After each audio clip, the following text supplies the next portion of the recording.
Hello and welcome back to Counting Rocks, an introduction to combinatorics at CSU. Today we're going to be revisiting the Catalan numbers via generating functions, calculating their generating function and using that to find the explicit formula for the Catalan numbers.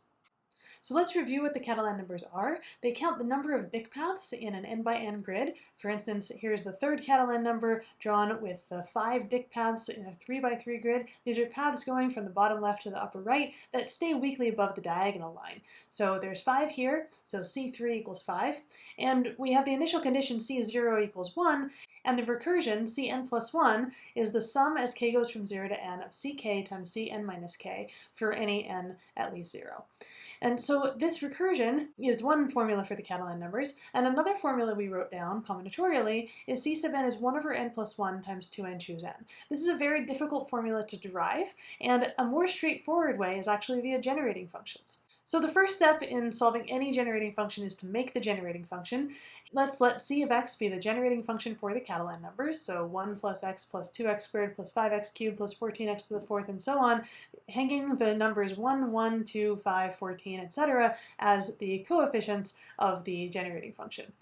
So the thing we can do with this is use multiplication of generating functions to see that recursion come up, because the recursion for the Catalan numbers is basically the convolution of the Catalan numbers with itself on the right-hand side. So what happens when we multiply the generating function c of x by itself? Well, by the formula for multiplication of generating functions, the coefficient of x to the n is the sum as k goes from 0 to n of ck times Cn minus k. And that is just Cn plus 1 by the recursion for the Catalan numbers. So we actually get an identity here where we can relate the product of c of x with itself back to c of x itself, but with a bit of a shift, because here the coefficient of x to the n is Cn plus 1, and we want it to match the exponent.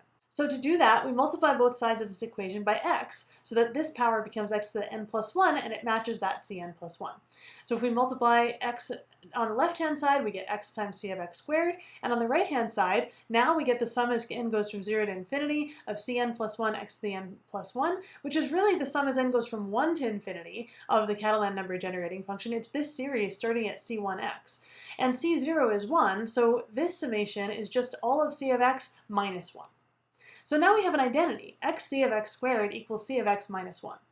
And so starting from that equation, we can solve the equation for c of x, treating it as a variable and thinking of this as a quadratic equation that c of x satisfies with coefficients x and 1 and minus 1. If we put everything on the left side and use the quadratic formula, we get c of x is 1 plus or minus the square root of 1 minus 4x over 2x, because the coefficient here is x. That's that leading term that comes out on the bottom.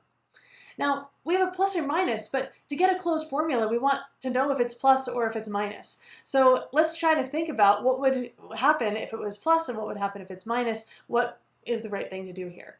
So if it's minus, if it's plus, then this generating function, whatever square root of 1 minus 4x is as a generating function, meaning whatever generating function squares to give you 1 minus 4x, the constant term has to be 1, so that that square root is 1. And so then you would get a 1 plus 1 over 2x, and that would give you a 1 over x term in the expansion. We don't want a 1 over x term in our generating function, so it has to be minus. So our formula is c of x is 1 minus square root of 1 minus 4x over 2x, where again, the square root of 1 minus 4x means whatever generating function squares to give you 1 minus 4x. So how do we compute the square root of 1 minus 4x as a generating function? Well, there's a beautiful fact called the generalized binomial theorem. So let's review a little bit. The ordinary binomial coefficients n choose k are n factorial over k factorial times n minus k factorial. And if we cancel that n minus k factorial on the top and bottom, then we get the product n times n minus 1 times n minus 2 down to n minus k plus 1, all divided by k factorial. And we can generalize that formula by just saying, well, instead of just putting n here, why don't we let n be a real number, say alpha, and define alpha choose k to be alpha times alpha minus 1 times alpha minus 2 down to alpha minus k plus 1 over k factorial, even if alpha is pi, or the square root of 2, or 3.9. It's still okay to define that quantity. And then we can generalize the ordinary binomial theorem here, which we've plugged in y equals 1 and say 1 plus x to the n is the sum as k goes from 0 to infinity of n choose k x to the k, we can generalize that first of all by noticing that we didn't have to stop at n here. We can go up to infinity because n choose k using this formula becomes 0 once this k becomes n plus 1. So once k becomes bigger than n, there's always going to be a 0 in this product, and those terms are all going to go away. So we actually do get the finite binomial theorem back by making the top of the summation be infinity. And now that we have the top be infinity, we can actually generalize that to real numbers, and it does turn out that for any real number alpha, we have a Taylor expansion. 1 plus x to the alpha is the sum as k goes from 0 to infinity of alpha choose k times x to the k. On the level of generating functions, this is going to work out too. We're not going to prove every statement here, we're just going to use the generalized binomial theorem as a fact. But the fact is that if alpha is 1/2, then we get a square root of a binomial, and this tells us how to expand it. So let's apply that to the square root of 1 minus 4x. So here's 1 minus square root of 1 minus 4x over 2, and we write this 1 minus 4x square root as 1 minus 4x quantity to the 1/2 power. Now we can use the generalized binomial theorem to express this as sum as k goes from 0 to infinity of 1/2 choose k times minus 4x to the k. 1/2 choose k doesn't have any combinatorial meaning, it's just an algebraic gadget. So let's expand it. 1/2 choose k is 1 over k factorial times, we take 1/2 times 1/2 minus 1, which is negative 1/2, 1/2 minus 2, which is negative 3/2, and so on, until you get to 1/2 minus k plus 1. And so notice we're going to have decreasing odd numbers on the numerator here. In fact, if we put them all together, this becomes 2k minus 3 over 2, and so we can put these all together, factor out the negative ones, and we get negative 1 to the k minus 1 because this one's positive and the rest are negative.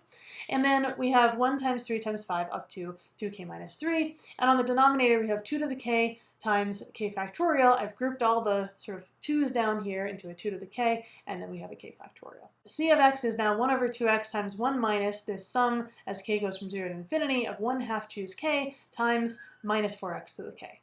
So we plug in our expansion for 1/2 choose k here, and we have a minus 1 to the k from our formula. That cancels with the minus 1 to the k from the minus 4 to the k here. Let's pull the 4 to the k out.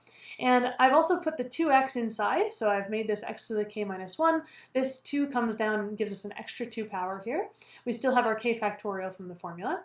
And now we can cancel the 2 to the k plus 1 with 4 to the k, which is really 2 to the 2k. So we get 2 to the k minus 1 in the numerator, a product of a bunch of odd numbers up to 2k minus 3, k factorial in the denominator. And notice I also removed the k equals 0 term because 1 minus the k equals 0 term is 0. That cancels that. So I'm just starting my summations at k equals 1 after the first step. Since we're starting at k equals 1, we can re-index. So this x to the k plus 1, we can make x to the k and start k at 0. Similarly, we need to plug in a k plus 1 in here into the 2k minus 3, and we get 2k minus 1 instead.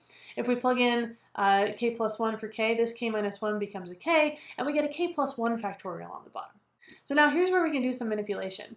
Let's multiply top and bottom by k factorial. What that achieves is it allows us to make the 2 to the k times k factorial, make it multiply each of the terms of k factorial by 2. So we're really getting the product of the even numbers from 2 up to 2k. And we multiply those by the product of the odd numbers from 1 up to 2k minus 1. Well, altogether, that's just the product of all the numbers from 1 up to 2k. So that's how we get 2k factorial on the top, and then just k plus 1 factorial and k factorial on the bottom.